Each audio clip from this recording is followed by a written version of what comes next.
Hi friends, this is Soumya and you are watching Soumya's tech tip. आज का जो topic होने वाला है, अगर आप क्रिप्टो करेंसी के बारे में थोड़ा बहुत भी नॉलेज रखते हो तो आपने ये टर्म सुना होगा NFT। NFT क्या है और क्यों लोग इसमें इन्वेस्ट कर रहे हैं और ये ट्विटर में इतना ट्रेंड क्यों कर रहा है, ये जानने के लिए ये वीडियो स्टार्टिंग से लेकर एंड तक देखिए। तो चलिए लेट्स गो।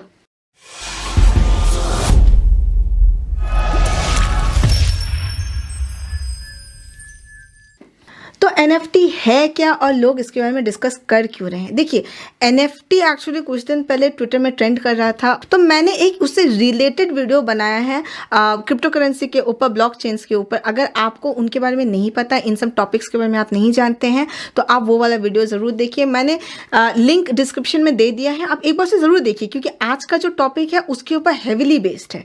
तो मैं आज आपसे बात करूँगी NFT के बारे में। तो आप सोच रहे होंगे NFT क्या है? मैं आपको NFT समझाऊंगी बहुत ही आसान शब्दों में। देखिए, NFT का फुल फॉर्म क्या है? NFT का फुल फॉर्म है नॉन फंजिबल टोकन। आप सोच रहे होंगे सबसे पहला वर्ड जो आपको समझ नहीं आएगा वो है फंजिबल। तो फंजिबल का मतलब होता है कि कोई भी चीज़ जिसको आप रिप्लेस कर सकते हो, जैसे पैसे, सोना, तो ये सब आप रिप्लेस कर सकते हो। 100 रुपए का नोट, 2000 का नोट आप रिप्लेस कर सकते हो। नॉन फंजिबल चीज़ क्या होंगी? वो होंगी जो आप रिप्लेस बिल्कुल नहीं कर सकते, वो यूनिकली वही हैं, आप उनका कॉपी नहीं कर सकते। तो ये आती हैं नॉन फंजिबल चीज़ों में। हमारे यहाँ भी पेंटर्स लोग हैं, MF हुसैन ने बहुत सी पेंटिंग्स बनाई हैं, उसका एक पेंटिंग मैं ले लेती हूँ। अब ये पेंटिंग यूनिकली MF हुसैन ने बनाई है, इसका कोई कॉपी नहीं हुआ, तो ये पेंटिंग को मैं क्या बोलूँगी? Non fungible. अब ये जो बातें मैंने बोली, जैसे ताजमहल को भी ले लीजिए, ताजमहल, लाल किला, ये सब नॉन फंजिबल फिजिकल रियलिटी में हमें दिखती हैं। इनको आप देख भी सकते हो, टच भी कर सकते हो, फील भी कर सकते हो। पर जब हम डिजिटल फॉर्म्स की बात करते हैं, मतलब ऐसे नॉन फंजिबल और फंजिबल चीज़ें आप देख सकते हो पर आप छू नहीं सकते, क्योंकि सिंपल बात है वो डिजिटल है। तो डिजिटल फंजिबल आइटम्स क्या होंगे? हमारे क्रिप्टो करेंसीज, हमारी डिजिटल मनी। हमारा मेन मुद्दा है डिजिटल नॉन फंजिबल आइटम्स, जो कि है हमारा NFT, क्योंकि ये डिजिटल एसेट्स है जिनके साथ एक डिजिटल टोकन अटैच्ड है। ये डिजिटल टोकन एक्चुअली प्रूफ है कि इसी ओनर ने इस चीज़ को क्रिएट किया है, यूनिकली क्रिएट किया है।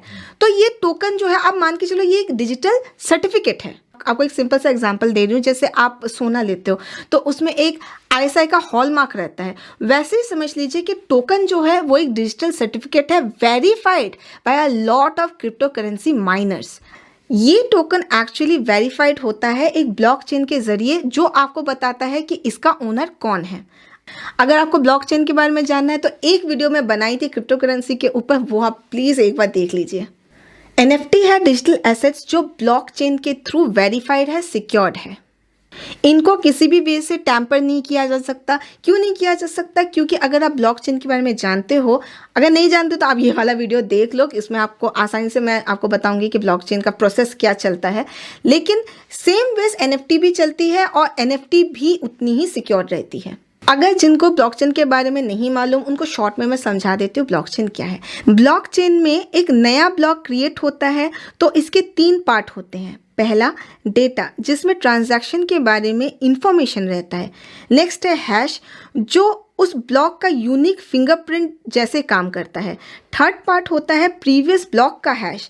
ये जो हैश है ये बहुत ही कॉम्प्लिकेटेड रहता है और इंक्रिप्टेड फॉर्म में होता है। अब NFT है डिजिटल एसेट्स जो ब्लॉकचेन के थ्रू सिक्योर्ड रहते हैं।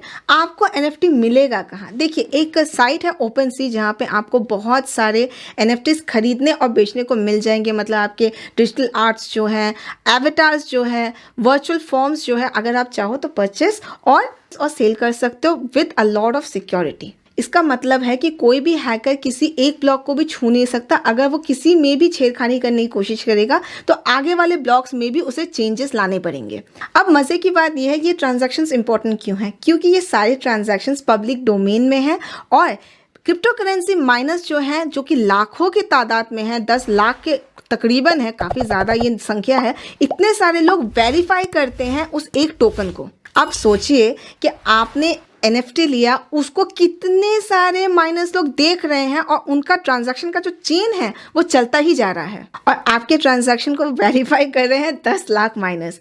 जैसे हम बैंकिंग में ट्रांजैक्शंस करते हैं, मतलब पैसा कभी निकालते हैं या डालते हैं बैंक्स के अंदर, तो एक ही बैंक उसे वेरीफाई करता है। अगर आपका खाता SBI बैंक में है तो SBI ही उसका इंफॉर्मेशन रखता है, उसका डेटाबेस रखता है। पर यहाँ पे क्रिप्टो करेंसी और NFT का जो ट्रांजैक्शन होता है 10 लाख माइनर्स के थ्रू जाता है और हर किसी के पास इसके ट्रांजैक्शन का डिटेल्स होता है। ये पूरी तरीके से पब्लिक डोमेन में रहता है।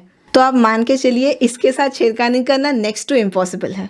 इसलिए आपने नोटिस किया होगा कि क्रिप्टो करेंसी के साथ जब भी हम लोग डील करते हैं तो यहाँ पे कोई फ्रॉड का केस नहीं होता। सब माइनर्स को पता है कि आपने क्या लिया है क्या नहीं लिया है, क्योंकि क्रिप्टो करेंसी का हर एक ट्रांजैक्शन ब्लॉकचेन से बंधा हुआ है। सेम वेज होता है हमारे NFT में। NFT खुद बंधा हुआ है ब्लॉकचेन के थ्रू, इसीलिए NFT भी जब हम लोग लेते हैं वो काफ़ी सिक्योर्ड वे में लिया जाता है।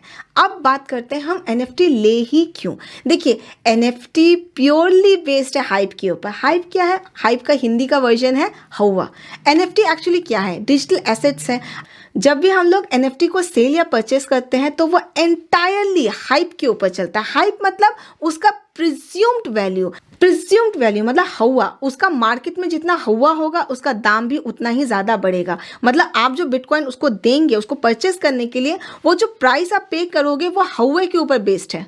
तो आप सोचेंगे कि फ़ायदा क्या है, फिर मैं NFT लूँ ही क्यों, लोग ले ही क्यों रहे हैं NFT। देखिए एक कुल सिंपल इंसानी, जो मैं बोलती हूँ एक इंसानी फीलिंग हमारी होती है, एक ह्यूमन फीलिंग होती है कि जो चीज़ मेरे पास है वो किसी और के पास ना हो। वो स्पेशल काइंड ऑफ फीलिंग कि ये चीज़ मेरे पास है इसलिए मैं स्पेशल हूँ, क्योंकि वो ऑब्जेक्ट स्पेशल है। तो दुनिया में बहुत सारे लोग हैं जो यूनिक आइटम्स को कलेक्ट करने की कोशिश करते हैं, सुवेनियर्स को कलेक्ट करने की कोशिश करते हैं, एंटीक्स को कलेक्ट करने की कोशिश करते हैं। बस यहाँ पर डिफरेंस ये है कि ये जो एंटीक है फिजिकल फॉर्म में ना होकर डिजिटल फॉर्म में है। अब आप एग्जाम्पल्स देखिए कि हवा के चलते ये सब आइटम्स का दाम कैसे बढ़ गया।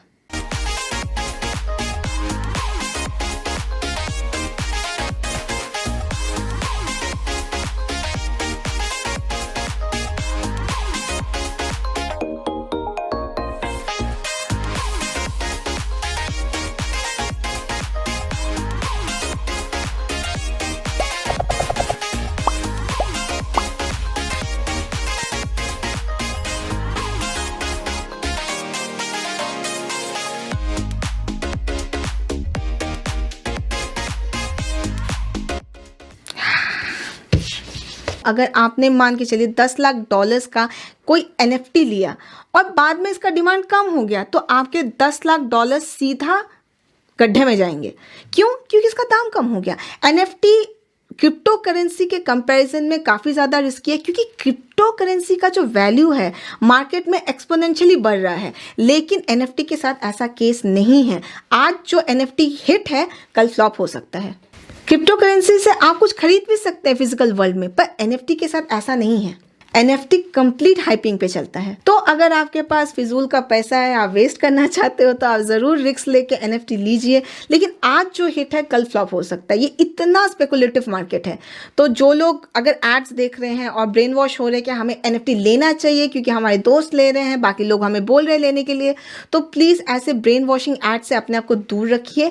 जानिए मैटर एक्चुअली में है क्या, और NFT में पैसा, मैं पर्सनली तो आपको यही बोलूँगी कि आप पैसा मत फंसाइए, क्योंकि ये काफ़ी रिस्की मैटर है और it is entirely based on hype. तो आई होप आपको ये वीडियो अच्छा लगा होगा। थोड़ा सा और टॉपिक है क्योंकि ये अचानक से मेरे आंखों के सामने आया। मैं भी सोची कि अचानक से लोग इतना ज़्यादा बात क्यों कर रहे हैं NFT के बारे में।